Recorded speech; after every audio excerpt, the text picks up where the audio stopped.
We've got some nomads that are also YouTubers that are here in Saranda, and if this sounds like a repeat, it's not. But we've got the Wandering Hearts, and they're going to tell us their story, and we'll talk a little bit about their budget and check out where they're staying here in Saranda. We have one day of overlap with Joel and Michelle here in Saranda. They had just taken the ferry over from Corfu, and we were departing the next day, so we were very happy to get a chance to get together with them.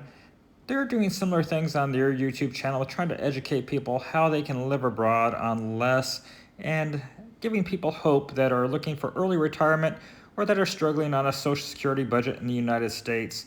So this gives people another way to look at other experiences besides just our channel, although we definitely want you to watch our videos, so don't think we're telling you to go somewhere else. But they're an intriguing couple, so we encourage you to get to know them a little bit and learn from their experiences, just like we've introduced you to some other YouTubers that are trying to give you information. We wanted to give you a chance to learn about Joel and Michelle and see what you can pick up from them. Let's go to their Airbnb. Okay, guys. Hey, come on in. So this is the Airbnb. Yeah. Okay, and this is a 1-bedroom, 1-bath. Yes. Yes, yeah, 1 bedroom, 1 bath. It's got a nice big balcony as well, and fortunate to have a really nice view too. So. And this is 510 a month, Yeah, you said? yeah, 510 euro. Okay, I'm gonna just take a quick look over here and see what you have. So you've got your full bedroom, and you got an extra bed here in case you have a guest, huh? That's right. And bathroom looks nice. And washer. Please don't forget to subscribe and please give the video a like. We would appreciate it. Got a good sized fridge, stovetop, and couches look comfortable. Yeah. And you got a TV up there. Let's go see your balcony. Oh, it's a large balcony. Yeah, we're really lucky. It's got a really great view too. Yeah, and you can see Corfu off in the distance. So there's Greece right there, everybody.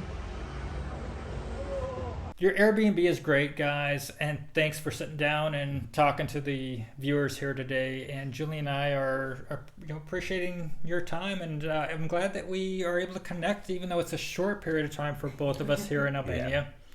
And this is your second time to Saranda. Yeah, Yes. yeah, we were here last year for 2 months, and we've just arrived this year for another 2 months. And I know one of our guys we just had in a video, his name is Warren, just like mine. He's the 81-year-old nomad, and he is a big fan of yours also. So he was letting me know that you guys were coming because you do your YouTube channel, and it's called The Wandering Hearts. The Wandering Hearts. And you also do a podcast? Yeah, we have a podcast called Nomadic Abundance. Okay. So we're going to talk about your budget today, your lifestyle, but real quickly, give us a little bit of backstory about why you started traveling and what kind of things influenced you, and do you have a budget cap that you're focused on, and about your channel as well. So 2019 was basically kind of when all of that, I think, fell into place for us. I was in commercial real estate for about 10 years in Nashville, Tennessee, and then ended up being laid off from my job. So we had been watching a lot of YouTube.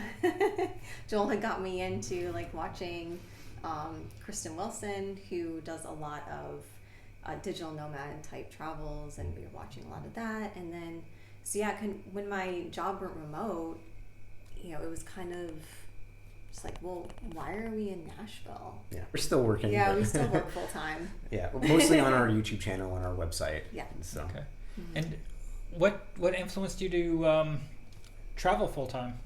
So both of us love travel. We've done a lot of travels independently before we met each other, and then since our honeymoon, we did like a 2-week European thing, and so we got to do Austria and Czech Republic, and so it's always been a thing for us that we want to go and spend way more time in a place long enough that we hopefully can get at least a little better understanding, just go a little beneath the surface. When Michelle lost her job, that was kind of a catalyst for us.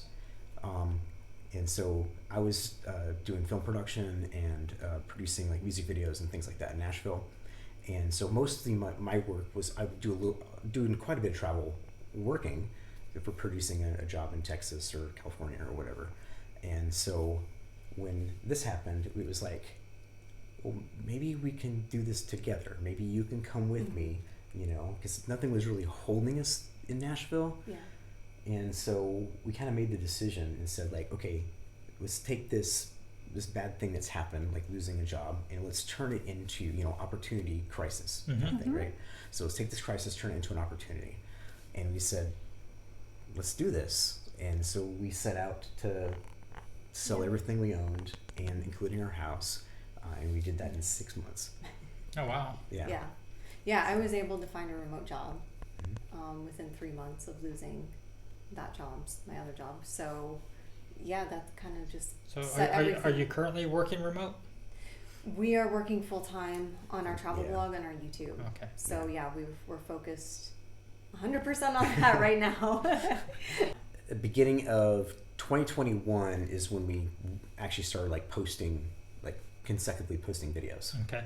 So that was about a year into our travels. So mostly, of course, when we sold everything in October of 2019 is when we, and you know what happened Not next? the best timing. No. We started doing like some vlogs, but I'm just not very good at vlogs. So I've realized that it's just easier for us to like share cost of living information, things that I like numbers. So and I like trying to find like a good deal.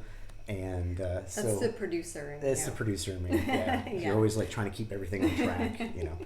But it looks like you did quite a few videos in Puerto Rico. Where have you been traveling? And can you give us an idea of what your monthly budgets were like in some of these locations? Sure. Yeah.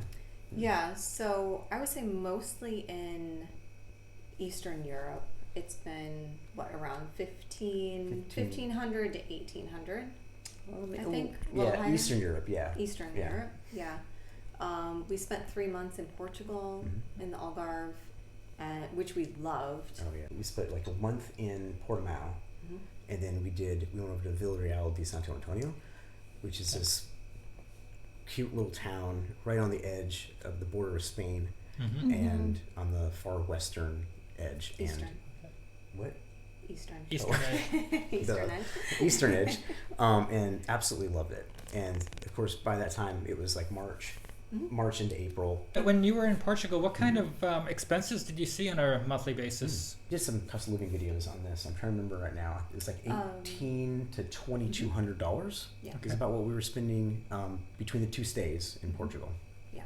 Okay, so that's not bad. So pretty reasonable, we thought. Yeah. Food was very reasonably priced.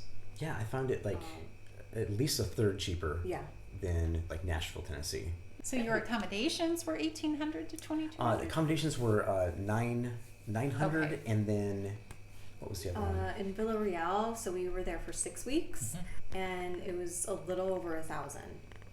Yeah. So that's fantastic. really not that bad, Yeah. I didn't think. And we were right in the middle of town in Villarreal. Yeah, it was. And you did some budget videos on your time in Portugal? Yeah, we did. So your YouTube channel will be able to break the cost down a bit on there? Yes, yeah. Okay. So you've got your Puerto Rico, your Bulgaria, Portugal. What other areas did you guys focus your video time on? Yeah. We've done 2 videos in Albania, so this year we'll definitely do more. And then we've done a video in the Czech Republic. We spent a month in the Czech Republic a year and a half ago. That one we had to do a little bit more fast travel on that one. Okay. So our accommodations were a little higher. Yeah. Because we were there for a travel conference. So we did like 10 or 12 days in Brno, and then we spent the rest of the time in Prague. Yeah. So. But I mean, food was still. But everything else was like really reasonable. Yeah. Food was still reasonable. Drinks were still reasonable. Yeah, equal to Portugal or less actually. Yeah. So. I want to know. Okay, so you just spent 7 months in the States, correct? Yes. So, We're getting people commenting saying that it seems like some of our content showing prices that are equivalent to North America right now for grocery prices. Would you say that you're seeing that here in Albania? I mean, maybe on a few things. Yeah, some things. I mean, I guess specifically fruits and vegetables, for example. No, produce is anything way locally cheap. grown, I think, is really reasonably priced. Yes. So your imports Yeah. really are what we pay more Yes, for. Right. exactly. We're Exactly. small. This is a very small country in comparison to obviously North America. Yeah. as Right. being And I think with Albania too, you're looking at, since they're non-EU, they're not able to take advantage of that infrastructure, so they're paying. There's going to be tariffs and stuff on there as well. Right, because I think that our viewers would definitely appreciate knowing what our differences are in, 'cause that's one thing we're getting quite a bit of. Wow, it seems more expensive. It's not. Yeah. No, it's not. I mean, we did our big grocery haul yesterday. Oh yeah. And we were just talking about that the produce actually is where you will get your biggest break. Yeah. I think here compared to the United States. You might have to go to several markets to get all the certain staples that you might be used to. Exactly. But that's kind of part of the charm and the fun of of being in big countries. Yeah. Now you chose to come back to Saranda, and you've been here before. You did a video on your time here in the past. What was the time frame that you were here in the previous time? Almost the same time as we're Same now. time of the year, So, it so- was, Okay.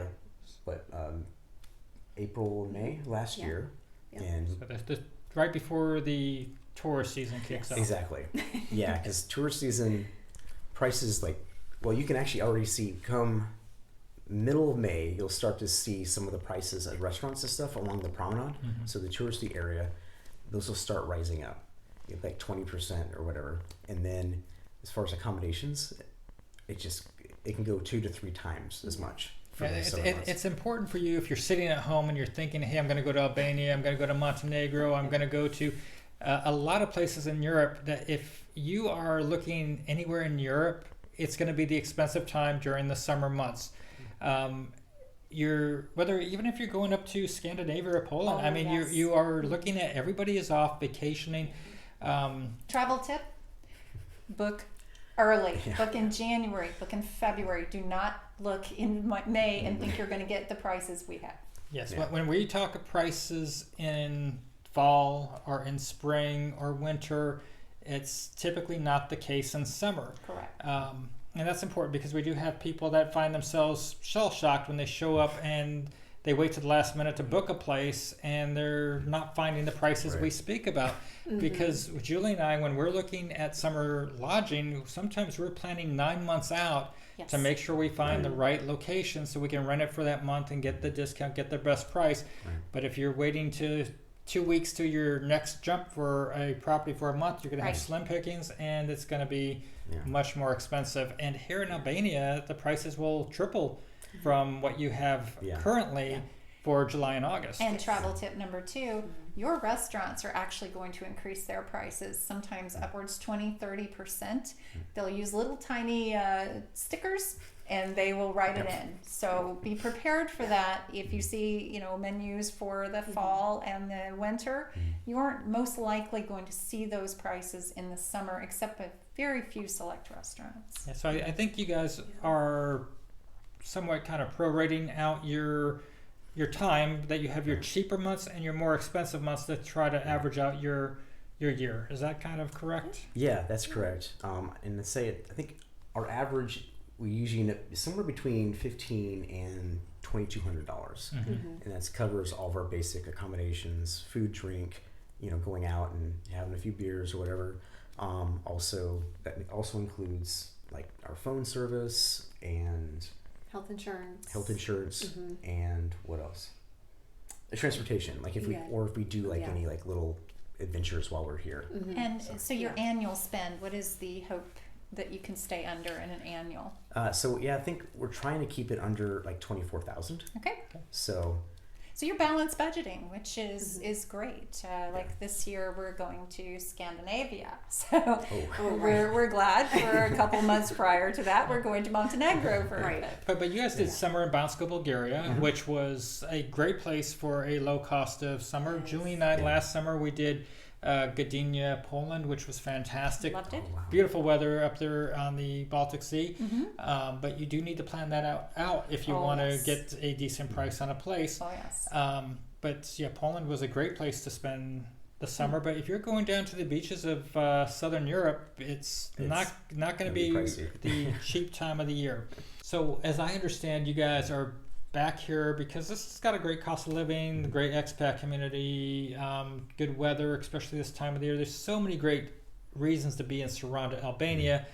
So what are you expecting to spend here for this period of time, knowing you were just here last year and kind of have an idea of your previous experience? Yeah, so I'd say we're hoping to try to keep it basically what we did last year, which is right around $1,800.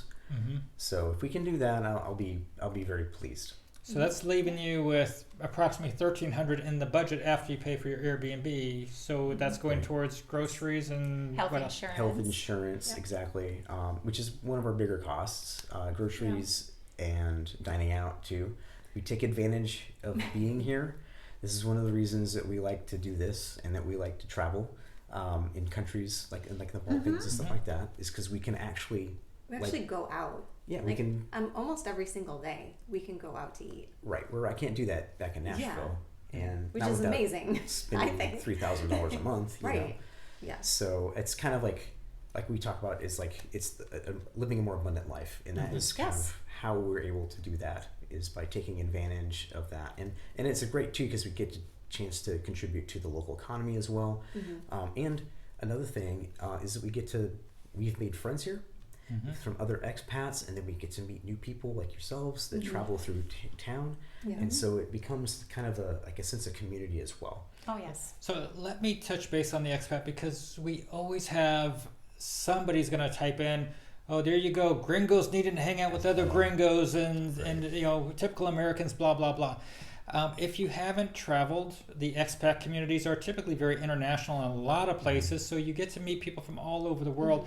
But secondly, when you are in a country and you try to just get to know only locals, they have their families there, they have their friends for their entire life there. You can't just crack the nut and get into that circle and say, oh, local that's going to be here for our foreigner that's going to be here for a month or two, let me stop everything I'm doing and show you my wonderful country. That doesn't happen except for in the movies. So you have these other wonderful expats that can help introduce you to the people they know that are from the local area, show you places, lead you around, and share adventures with you and knowledge. And that's how you actually get to meet some locals because you get these great expat communities. And there's also locals that like to participate with the foreigners in their community. So don't be trying to shun hanging out with expats because it's not a thing about being a purist. And don't be believing that you're there's people want to be on this pedestal that, oh, I'm not going to hang out with Americans. Right. It's not just Americans. It's Germans. It's Scandinavians. It's Chinese. It's Latin Americans, it's African, it's all over the place. I understand your medical insurance. Julie and I, we have $1 million worth of coverage on us and a $2,500 deductible. And I'm a health life insurance agent from back in the United States, and so I continue to work on a lot of these programs. But we have our IMG program, and we pay $240 a month, and then we also have our Cigna programs that's offered through our website at warrenjulietravel.com, and you can go find the link for IMG, Cigna Global, but also for Safety Wing. And as I understand, you guys are on a Safety Wing policy. Yeah, we are. So with Safety Wing, it's designed for digital nomads, and it's great. A lot of younger people are doing this. A lot of young digital nomads. And then as you get older, it's I think over 39 or 35, you have a cap of coverage at $100,000, but it's a good policy. It's affordable, and a lot of people that are typically in a healthy state may opt into doing the Safety Wing. So if you're looking for different types of coverages, the safety wing like you guys have, and you're spending how much a month on this? I think it's $146 for the both of us. Okay. So $146. If you're over 65, I don't believe it's available. I'd have to double check that. But as you get older, there's some thresholds there. But Cigna has got great policies. If you are looking at being an expat in a single country, more or less, and it's got, there's international coverage all over the place. But the IMG, you have the ability to have some Nomad policies. It covers over age 65, and we did a lot of research just to get to that point. Yeah. And Safety Wing, each of them have a different spin in a way. So check out your quotes by going to WJn&x and check out the different links and run a quote, see what works best for you. And if you have questions, you can email me at warrenjulietravel@gmail.com. So $24,000 a year, you're living a good life. I think so. Yeah. I mean, it's one that we can't live in America for that. Absolutely not. No. And we've done a lot of interviews with a lot of people living under a budget like this. So if you're on Social Security and you're struggling in the United States and you're trying to figure out how to make ends meet, consider watching channels like the Wandering Hearts, and also, of course, our channel here where you are currently. So don't forget to subscribe here and give the video a like. But YouTube is a great resource for inspiration and finding some solutions. So check out not only us, but other resources as well. And join our Facebook group. Yes. Warren Julie Travel. We've got a great community of expats and nomads and wannabe expats and nomads. And so come over there, share your expenses, show your videos, your pictures, and your experiences and expenses. We'll be glad to communicate with you. And I think the others in the group would love to have you there as well. So guys, thank you so much for joining us, and it's been a real pleasure. Yeah, thanks for having us. Thank you so much. It's been so fun. It's been lovely meeting you guys I know, too. yeah. Super. We hope you enjoyed the interview. Don't forget to subscribe, give the video a like, and don't forget to check out our Facebook group. Look for Warren Julie Travel, and go to our website when you get the opportunity, warrenjulietravel.com. And we'll look forward to you joining us on the next time. Thank you very much, and have a great day. Bye-bye. Bye. Ciao.